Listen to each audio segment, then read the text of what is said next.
السلام علیکم۔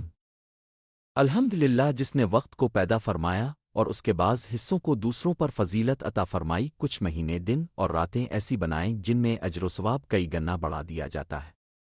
یہ سب کچھ اللہ تعالیٰ کی طرف سے اپنے بندوں پر رحمت ہے تاکہ وہ نیکیوں میں بڑھ چڑھ کر حصہ لیں اور عبادت کی طرف مزید راغب ہوں۔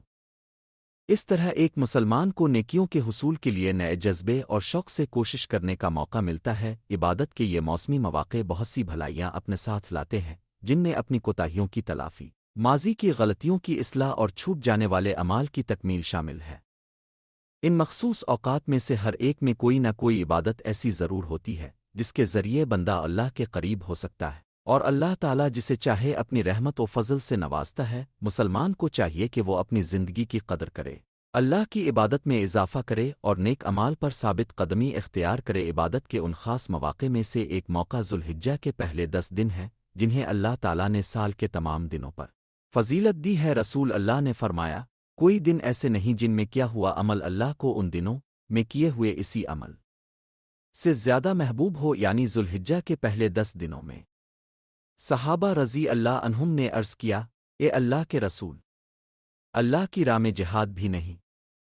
فرمایا، اللہ کی راہ میں جہاد بھی نہیں، مگر جو شخص اپنی جان اور اپنا مال لے کر جہاد میں نکلا پھر کچھ بھی لے کر واپس نہ آیا۔ سنن ابن ماجہ 1727 صحیح حدیث۔ مسلمان بھائی، تمہیں یہ جان لینا چاہیے کہ ان 10 دنوں کی بہت بڑی فضیلت ہے۔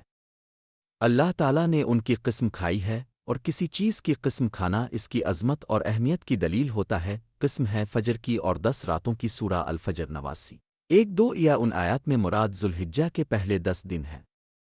نبی کریم نے ان دنوں کو دنیا کے سب سے افضل دن قرار دیا ہے، جیسا کہ صحیح احادیث میں منقول ہے۔ اپنے ان دنوں میں کثرت سے تسبیح، سبحان اللہ، تحمید، الحمدللہ اور تکبیر، اللہ اکبر پڑھنے کا حکم دیا ہے۔ حضرت عبداللہ بن عمر سے روایت ہے کہ نبی کریم نے فرمایا، اللہ کے نزدیک یہ دن سب سے عظیم ہے اور ان میں کیے جانے والے اعمال سب سے زیادہ محبوب ہیں، لہذا ان دنوں میں تحلیل، لا الہ الا اللہ، تکبیر اور تحمید کثرت سے پڑھا کرو۔ مسند احمد 5446 صحیح۔ یہ 10 دن یوم عرفہ، 9 ذوالحجہ کو بھی شامل کرتے ہیں، جس دن اللہ تعالیٰ نے دین کو مکمل فرمایا۔ حضرت عائشہ رضی اللہ عنہا نے کہا، بلا شبہ اللہ کے رسول نے فرمایا، کوئی دن نہیں جس میں اللہ تعالیٰ عرفہ کے دن سے بڑھ کر بندوں کو آگ سے آزاد فرماتا ہو۔ وہ قریب ہوتا ہے اور فرشتوں کے سامنے ان لوگوں کی بنا پر فخر کرتا ہے اور پوچھتا ہے، یہ لوگ کیا چاہتے ہیں؟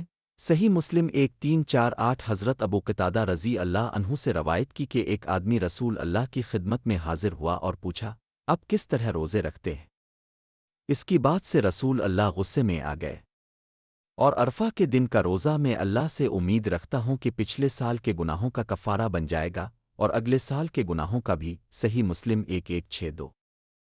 ان احادیث سے یہ بھی ثابت ہوتا ہے کہ یوم عرفہ سب سے زیادہ بخشش والا دن ہے، جس میں اللہ تعالیٰ اپنے بندوں کو جہنم سے آزاد کرتا ہے اور فرشتوں کے سامنے ان پر فخر کرتا ہے۔ ایک اور سنت یہ بھی ہے کہ جو شخص قربانی دینے کا ارادہ رکھتا ہو، وہ ذوالحجہ کے ان 10 دنوں کے آغاز سے قربانی کرنے تک اپنے بال اور ناخن نہ کاٹے۔ حضرت سلمہ رضی اللہ عنہا سے حدیث روایت کر رہے تھے کہ نبی نے فرمایا، جب عشرہ ذوالحجہ شروع ہو جائے اور تم میں سے کوئی شخص قربانی کرنے کا ارادہ رکھتا ہو، وہ اپنے بالوں اور ناخنوں کو نہ کاٹے۔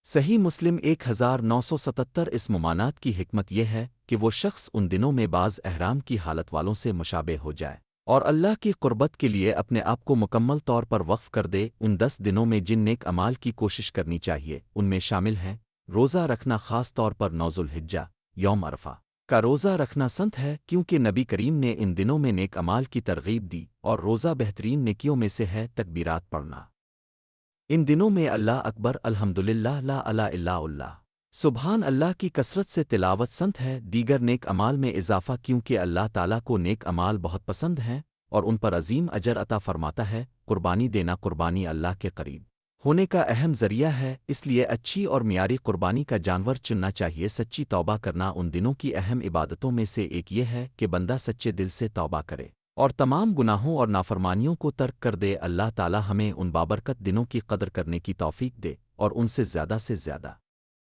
فائدہ حاصل کرنے والا بنائے۔ آمین۔